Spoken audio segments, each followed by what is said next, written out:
Doon tayo sa totoo. Ako po si Father Fiel Pareha at ito po ang ating segment, ang Daily Devotion, na kung saan tayo po ay magdarasal, magbabasa at magninilay kasama ng salita ng Diyos sa buong taon. Manalangin tayo. Sa ngalan ng Ama, ng Anak at ng Espiritu Santo. Amen. Halina, banal na Espiritu, liwanagan mo ang aming puso at isip nang maunawaan at may sa buhay namin ang iyong salita. Amen. Our Bible passage for today is from the Gospel of St. John, chapter 16, verses 12 to 15, and I read it for you. I still have many things to say to you, but you cannot bear them now. When the Spirit of truth comes, He will guide you into all the truth. For He will not speak on His own, but will speak whatever He hears, and He will declare to you the things that are to come. He will glorify me because He will take what is mine and declare it to you. All that the Father has is mine. For this reason, I said that He will take what is mine and declare it to you. Sa panahon po na laganap ang paggamit ng social media, minsan naguguluhan na ang tao kung ano nga ba ang totoo. Iba't ibang mga paandar, mga video man yan o babasahin na pinopost sa Facebook, sa TikTok, sa YouTube o kahit sa anong social media application, ang hindi mo mawari kung ito ba ay totoo o ito ba'y nanlilihis ng landas at dinadala ka sa hindi totoong realidad. Nakakalungkot man isipin na ang ibang tao dahil sa kagahaman, kabuktutan, ay ginagawa pang business ang pagpapalaganap ng fake news. Marami tuloy ang naluloko.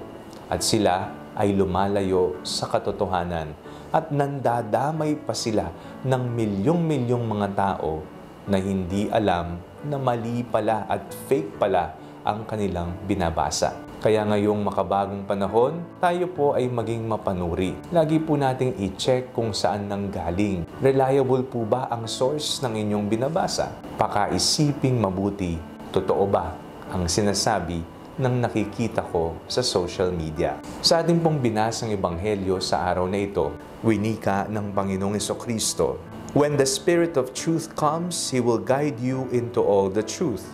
For He will not speak on His own, but will speak whatever He hears, and He will declare to you the things that are to come." Ang Espiritu ng Katotohanan. Dadalhin tayo sa katotohanan. Ang social media ay isang regalo mula sa Panginoon. Ang makabagong teknolohiya ay isang magandang avenue para mapalaganap ang mabuting balita. Ngunit alam naman natin na marami ang gumagamit nito para manira ng tao o manligaw mula sa katotohanan. Ngunit sa Diyos, bibigyan tayo ng Espiritu ng katotohanan. Sa lahat ng uhaw sa katotohanan, Espiritu ang kasagutan.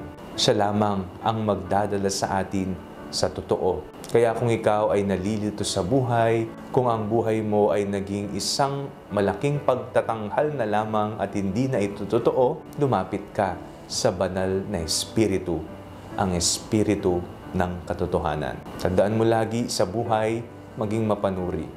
Mag-fact check ka lagi. Tingnan mo kung yan ay totoo. Sa Panginoon naman, lahat ay totoo. At dadalhin ka pa sa katotohanang iyong hinahanap sa buhay. Ikaw ay magiging totoo. Manalangin tayo. O Espiritu ng katotohanan, pagkalooban niyo po ng liwanag ang aming mga nalilito at nadidilimang pag-iisip at puso upang magawa namin ang kalooban ng Diyos. Amen. Sa ngalan ng Ama, ng Anak at ng Espiritu Santo. Amen. Huwag po ninyong kalimutang i-like ang video ito. Mag-comment po kayo and share it with your family and friends. Ang Panalangin Bago Matulog ay may sariling Facebook page na po. Huwag niyo pong kakalimutang mag-like at mag-follow dito. And do not forget to subscribe to our YouTube channel. I-click niyo lamang po ang link na nasa description ng video ito. O kaya naman po, just search Father Fiel Pareha. God bless you po.